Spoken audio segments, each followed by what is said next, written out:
కరివేపాకులు తినడం వల్ల కొన్ని పోషకాలు అందుతాయనే విషయం తెలిసిందే. తద్వారా ఆరోగ్యానికి మేలు చేస్తుంది. వీటిని తినడమే కాకుండా అందానికి కూడా ఉపయోగించుకోవచ్చు. ముఖానికి, తలకు పట్టించినా కూడా మంచిదే. ఎన్నో ఔషధ గుణాలున్న ఈ కరివేపాకు వల్ల ఎన్నో ఉపయోగాలు ఉన్నాయి. ముఖ వర్చస్సును పెంచడమే కాకుండా జుట్టుకి మెరుపుదనాన్ని ఇస్తుంది.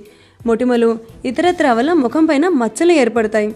దీని నుండి బయటపడాలంటే కరివేపాకుకు కొద్దిగా నీరు చేర్చి మెత్తని పేస్ట్ లాగా చేయాలి. అందులో కొద్దిగా పసుపు వేసి కలుపుకోవాలి. ఈ మిశ్రమాన్ని మొటిమలు, మచ్చలు ఉన్న చోట రాయాలి. మంచి ఫలితం ఉంటుంది. పచ్చ కరివేపాకులను ముద్దలాగా చేసి అందులో పెరుగు కలుపుకోవాలి. అనంతరం ఈ మిశ్రమాన్ని జుట్టుకు పట్టించాలి. తర్వాత షాంపూతో స్నానం చేస్తే జుట్టు ఆరోగ్యంగా ఉంటుంది. చుండ్రు బాధ కూడా ఉండదు. కొబ్బరి నూనెను గోరువెచ్చగా మరగపెట్టి అందులో కరివేపాకులు వేయాలి. తలస్నానం చేసే ముందు ఆ నూనెను తలకు బాగా పట్టించాలి. ఓ అరగంట తర్వాత తలస్నానం చేయాలి. ఇలా చేయడం వల్ల చిన్నతనంలో జుట్టు నెరిసిపోయే సమస్య తగ్గుతుంది. కరివేపాకు పేస్టులో కొన్ని చుక్కల నిమ్మరసం వేసి మచ్చలున్న చోట రాయాలి.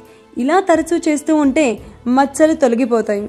కరివేపాకు పేస్ట్లో ఆలివ్ నూనె కలిపి ముఖానికి రాసుకోవాలి. ఆలివ్ నూనెలో ఉండే యాంటీ ఆక్సిడెంట్లు చర్మానికి మృదుత్వాన్ని ఇస్తాయి.